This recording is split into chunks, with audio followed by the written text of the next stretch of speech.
Hi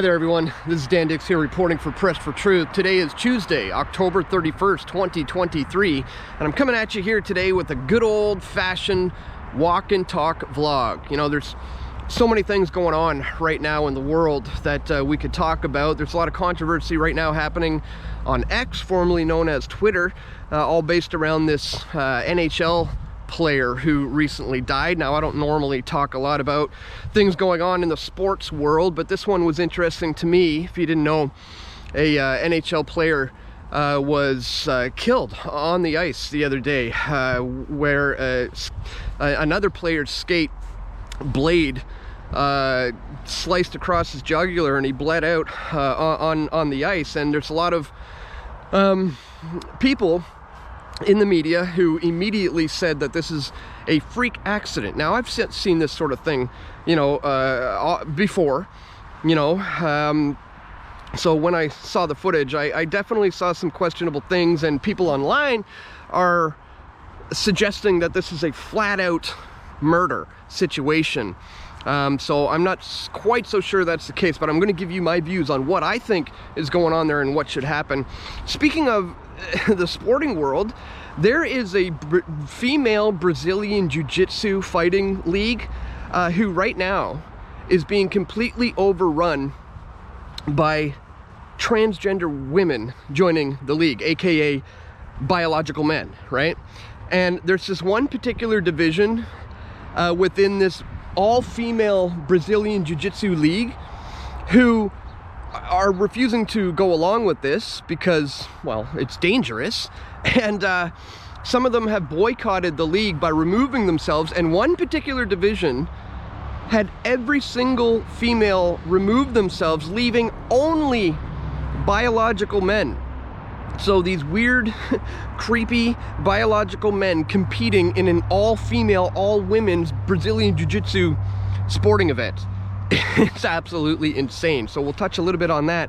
And in other news, you may have seen my recent video on the shooter in Maine who killed 18 people after getting hearing aids and hearing voices in his head. Well, I reported on how the police knew about this guy, how he was actually put into a facility and had a mental health check done on him, and yet they had still, despite that fact, allowed this to happen. Well, new documents have just been revealed. New information is out that is proving that the police in Maine knew 2 weeks in advance through a literal memo that this man was armed, dangerous, and completely psychotic. So we either have a major failure of the police force in Maine, or we have yet another case of the powers that ought not be, as I call them, allowing this situation to happen for their own reasons. So we're going to talk about all of that, guys, and much, much more. But really quickly, just before we do, I want to let you know there's a dire situation happening right now in Acapulco, Mexico. In case you didn't know, guys, it was recently hit with a Category 5 hurricane in the middle of the night with zero warning. These winds got upwards of, you know, hundreds of miles an hour in some cases within a very, very fast time frame. This is something that is not normal. It hasn't really seen before in normal hurricane weather patterns. So again, they were completely left completely caught off guard, and we're not told that this was going to happen. So I want to point you to a Hurricane Otis recovery effort that has been organized by Jeff Berwick of the Dollar Vigilante, and I would encourage you, everyone there, to check it out. You know, I've been to Acapulco many times. I've got friends who live there, and there's a lot of people there who really, really need our help right now. So please check that top link in the description below to see where you can contribute financially to the recovery efforts there following Hurricane Otis in Mexico. So please check that top link in the description below. All right, guys, so on to this controversy with the hockey player. As I said, I don't normally talk about topics like the NHL, but in this particular case, I've seen these things before, where yes, there's a freak accident where a skater's blade cuts somebody's neck or their wrist and they start bleeding profusely. And I was like, okay, I heard it on the news, right, about this freak accident, and I was like, oh, that's terrible. I get home and I see the footage, and I'm like, wait a minute. the guy's leg just swings up and out of nowhere, purposefully swinging in the direction of hitting him like a roundhouse karate kick. And then I find out that this guy actually holds the most penalty minutes in the entire league. He's known as being a dirty player. Now, it does appear to me that the kick was intentional. If you look at the footage, it certainly looks like that.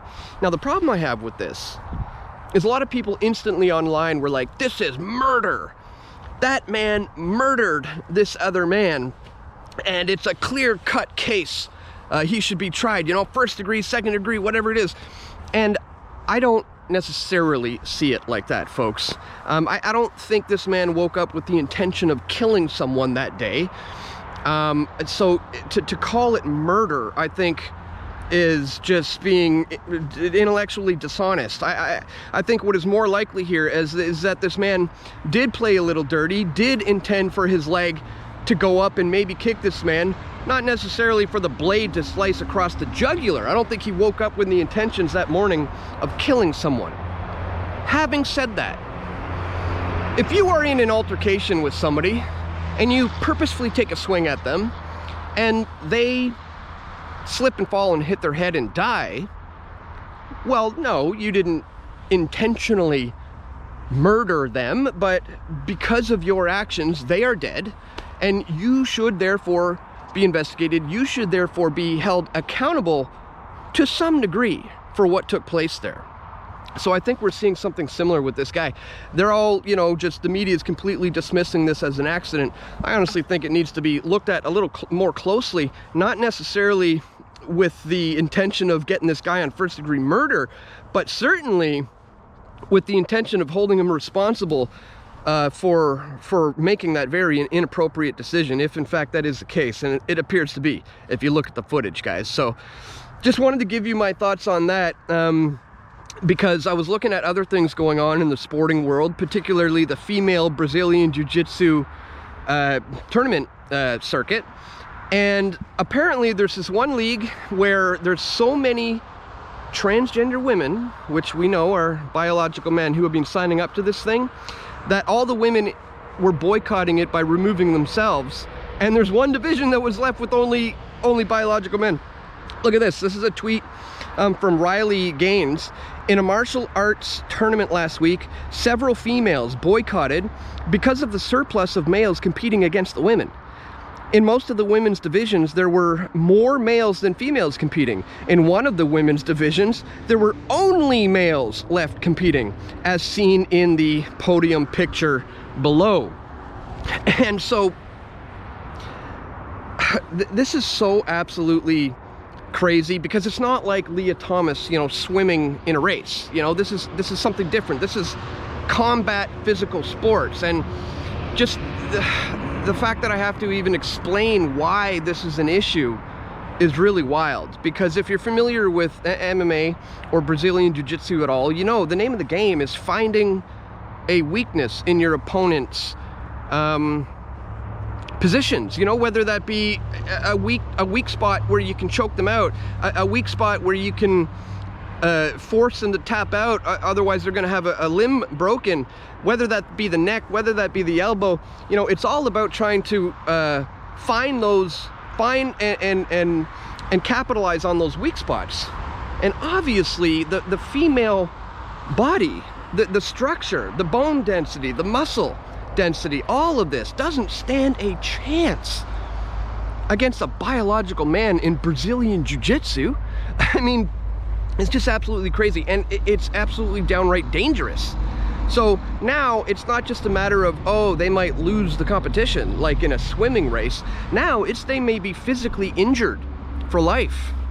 people like have bones broken and ligaments torn, muscles torn, you know, concussions, all these sorts of things happen in Brazilian Jiu Jitsu. And so I think these women are doing the right thing by saying, okay, if the league doesn't want to deal with this because they're being too politically correct, you know what?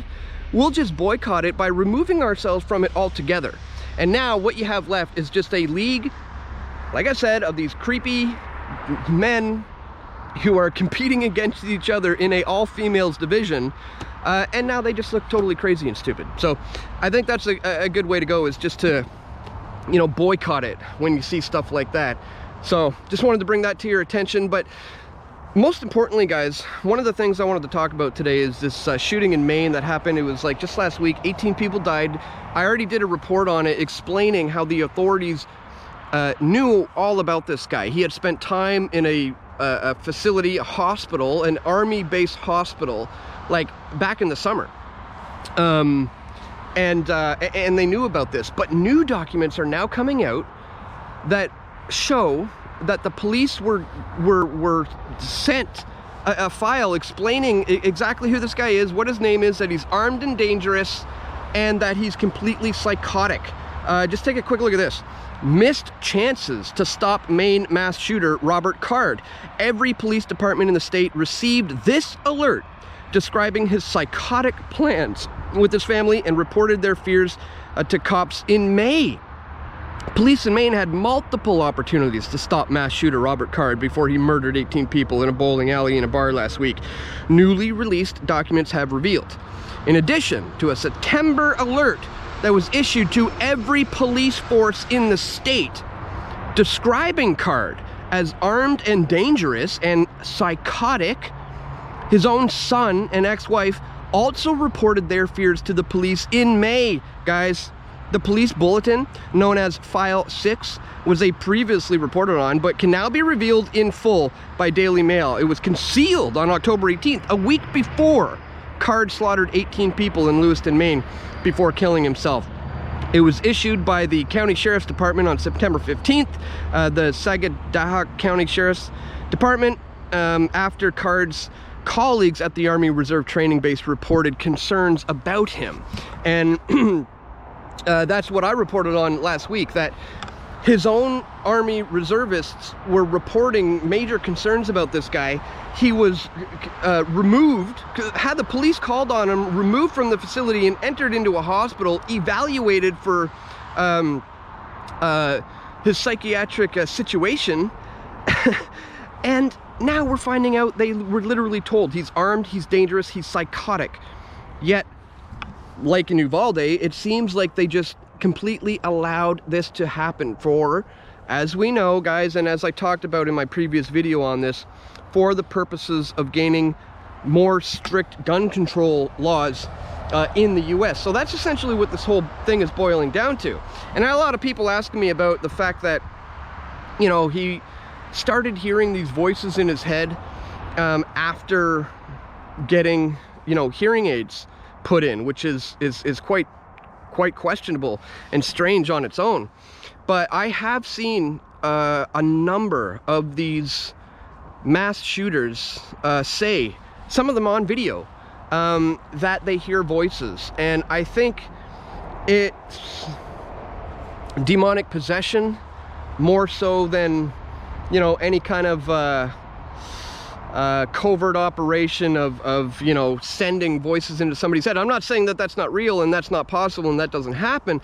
This is something that should be looked at, but there are a number of cases of these guys hearing voices without any kind of hearing aid or technology around them. And in most often, more cases than not, they're literally talking about demon possession, even from their own mouths. So just unreal that you literally have a demon-possessed, psychotic, armed and dangerous man threatening to shoot up his Army Reserve, already saying he's hearing voices and going to shoot up these places where he hears the voices, and then the police just stand back and do absolutely nothing. This is big.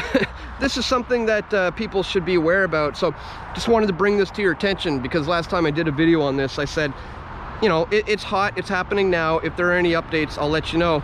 This is the big update today, guys. They not only knew about him being in this, you know, psychiatric evaluation in the Army hospital and all this stuff, like way back last summer, but his family wanted him, you know, put in back in May, and just 2 weeks before the shooting, they all basically got a memo saying the guy is, you know, armed, dangerous, psychotic, go get him. Nobody did anything. Again, guys, guns are not the problem.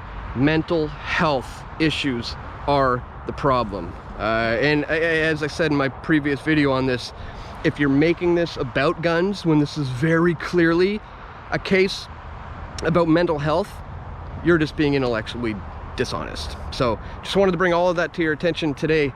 Ladies and gentlemen, again, I would ask that you check out the Hurricane Otis recovery relief effort being organized by Jeff Berwick there in Acapulco. It's just devastating. It completely obliterated all of Acapulco. I mean, the hotel strip is like gutted. A lot of the poor areas where people can barely afford to have, you know, proper roofing, it's just like sheet metal and stuff, it's all just completely destroyed. And obviously it's going to take a lot of time to get all the aid and the help that they need in there. So yeah, this happened a week ago, but they still need help, you know, and they still need money. So please think about contributing with crypto or to the GoFundMe campaign that Jeff Berwick has organized there. And that's all for today, guys. Just wanted to bring all of that to your attention. Once again, don't forget to check that top link in the description below to where you can donate to help in the Hurricane Otis recovery effort. And that's all for today, guys. One more day in CrazyTown, but we're getting through it all together. Please click that thumbs up button, share this video with your friends and family, and stay tuned. We're gonna have more video reports coming soon. This is Dan Dicks reporting for Press for Truth. We all want truth.